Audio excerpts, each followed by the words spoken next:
Hi guys, it's Megan from Nerd Initiative, and today we're going to talk about all the Easter eggs that were found in episodes 5 and 6 that dropped last night. I just finished my second rewatch of both, and those were banger episodes for different reasons, but we were gifted with a lot of Easter eggs, so let's get into it.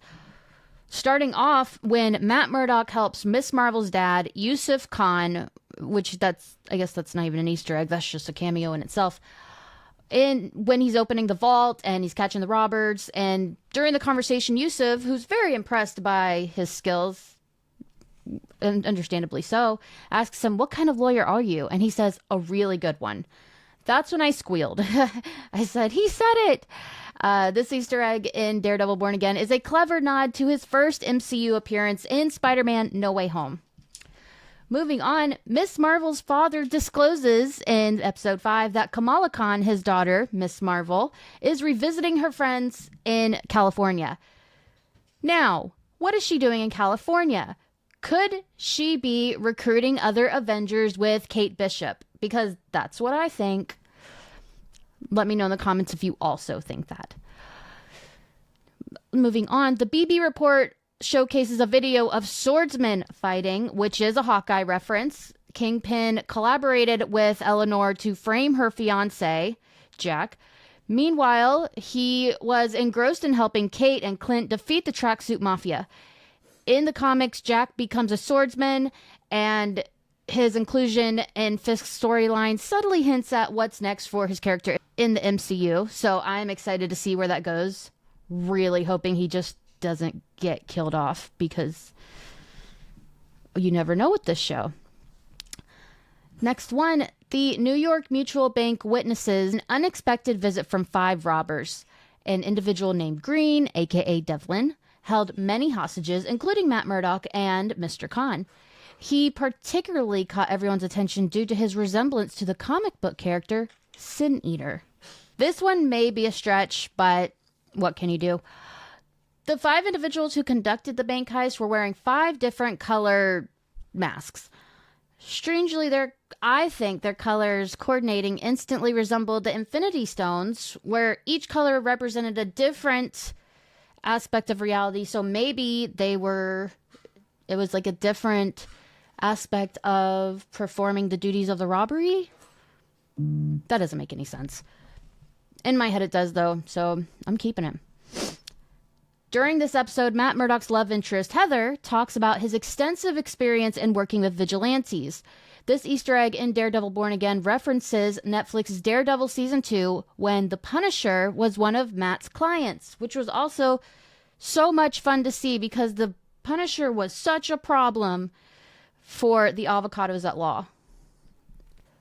Moving on, Angela Del Toro tells Murdock what her uncle once told her, her uncle being Hector, the White Tiger: "Don't rely on anyone to do what you can do for yourself."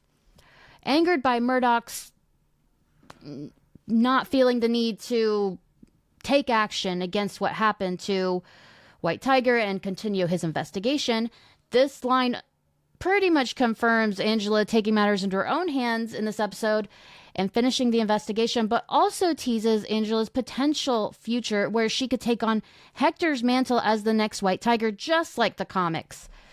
So that I would really like to see. I actually really like her as Angela. I always thought it'd be Jenna Ortega just because of the amount of rumors, but she's fantastic. I really like her. The next one, the scene with 2 women approaching Muse and asking for a selfie, is a direct nod to the original comics, mirroring one of the first time Muse appears in the page.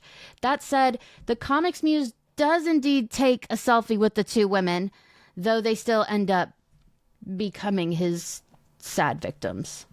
Moving on, Fisk using the ongoing Muse crisis to his own advantage is exactly what happens in the comics, justifying his crackdown on vigilantes in light of Muse's twisted support of the heroes in his art, and also his huge love he has for the Punisher, which is weird, but who doesn't love the Punisher?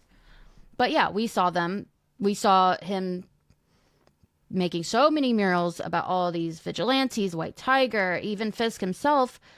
So it was going to get noticed sooner or later. My last one, Fisk's anti-vigilante task force was similarly created during his administration in the comics, and Fisk's final days as New York's mayor during the Devil's Reign event saw him going even further, enlisting his own team of the Thunderbolts, made up of supervillains to arrest people like the Fantastic Four, Moon Knight, Spider-Man.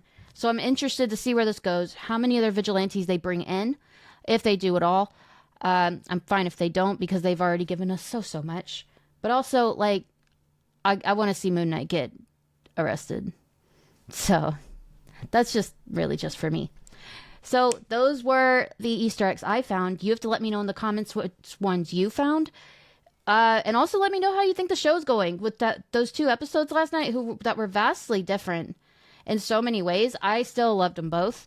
The first one did kind of feel just odd. Just an odd placement for that one. But what can you do? So be sure to like and subscribe and share this video with others so they can get involved in the conversation too.